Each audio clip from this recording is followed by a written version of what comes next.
Bom, falei dessa expulsão dos judeus da Espanha. Agora, na página 60, vamos falar da Inquisição Portuguesa. Por quê? No momento que a Espanha expulsa os judeus, tinha um país vizinho que ainda não tinha implantado a Inquisição. Quem era? Portugal. Então, muitos judeus que não queriam, né, confessar a fé católica, eles fizeram o quê? Fugiram para Portugal. Mas o que vai acontecer? A Igreja Católica vai exigir que Portugal também implante a Inquisição.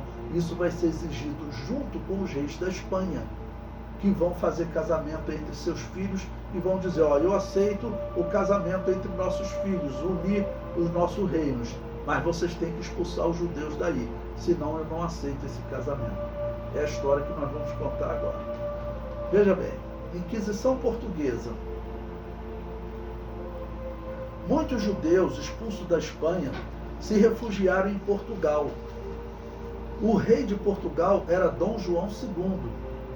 Este autorizou os judeus a ficarem por 8 meses, se pagassem uma taxa de 2 escudos. Como ao fim desse prazo os judeus não haviam conseguido lugar para mudar-se, foram vendidos como escravos. Os filhos dos judeus foram tirados de seus pais, batizados e levados para colônias portuguesas. Não que, claro, eram colônias católicas. Okay? Que nesse período Portugal tinha muitas colônias, principalmente na África, né? Bom, em 1495 ainda não estavam no Brasil. Faltavam 5 anos para eles viajarem para o Brasil. Em 1495 subiu ao trono de Portugal Dom Manuel I. Este rei mandou soltar todos os judeus. Mas Dom Manuel I casou-se com a filha dos reis espanhóis, que colocaram no documento de casamento uma cláusula que exigia a expulsão dos hereges, que eles chamavam mouros e judeus de herege. E em 5 de dezembro de 1496, Dom Manuel assinou esse decreto, concedendo-lhes o prazo de 31 de outubro de 1497. A expulsão só não ocorreria se eles se convertessem ao catolicismo. Irmãos, seja antes da reforma, depois da reforma, eu sempre falo, um cristão que sabe o que é ser cristão, ele não chama isso aqui de cristianismo. Né? Por quê? Porque essa perseguição estava na doutrina católica, elaborada por Agostinho de Hipona, que dizia que a Igreja Católica podia matar os hereges, é chamado de doutrina da guerra justa, ou doutrina da guerra santa. Então, surge esse homem, que ele é simpático aos judeus, tá bom? Manda soltar os judeus, só que vai agora se casar, né, com a filha dos católicos. Aí os católicos falaram: olha, você, para casar com a nossa filha, tem que expulsar os judeus daí. Vocês vejam que não é um ódio normal.